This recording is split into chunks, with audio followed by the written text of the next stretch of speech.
Kepala Staf Pertahanan Inggris Richard Knighton secara terbuka menyerukan negaranya untuk bersiap menghadapi kemungkinan perang dengan Rusia.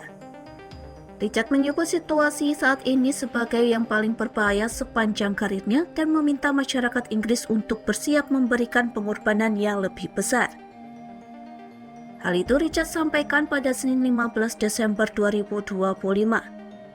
Richard turut meminta agar para pembuat kebijakan bisa memberikan informasi yang lebih jelas kepada masyarakat terkait ancaman dan potensi konflik di masa depan. Well, I've argued that Russia's campaign in Ukraine has so far been a strategic failure, with NATO bigger, more united, stronger, and spending increased amounts on rearmament. We should be under no illusions that Russia is a massive, increasingly technically sophisticated, and now highly combat experienced military.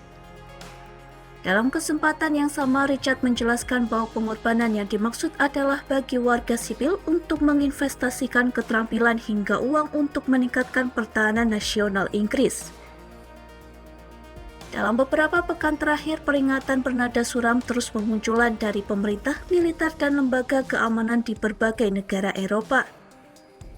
Situasi ini menandai pergeseran psikologis di benua biru yang selama puluhan tahun membangun identitas melalui harmoni dan kerjasama ekonomi.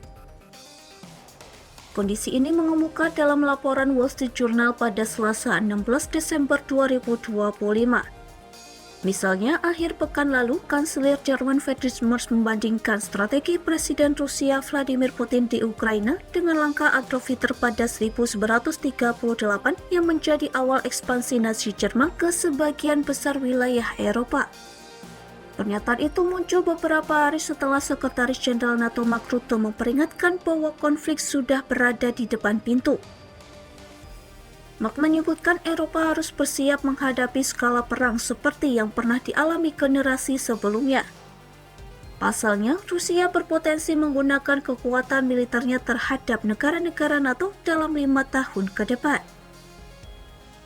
Nada kewaspadaan ini semakin menguat seiring upaya pemerintahan Presiden Amerika Serikat Donald Trump untuk menengahi akhir perang di Ukraina. Langkah Trump memicu kekhawatiran NATO karena Ukraina seperti didorong untuk menerima kesepakatan damai yang timpang.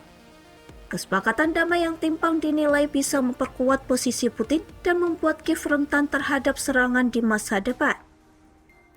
Gencatan senjata juga dianggap berpotensi membebaskan sumber daya militer Rusia dan kemudian dipakai untuk membuka peluang serangan di sayap timur NATO.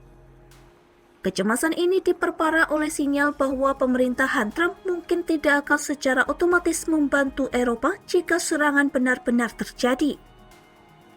Pasalnya, Washington kini fokus memulihkan hubungan strategis dengan Rusia dan tidak secara eksplisit menyatakan Rusia sebagai musuh.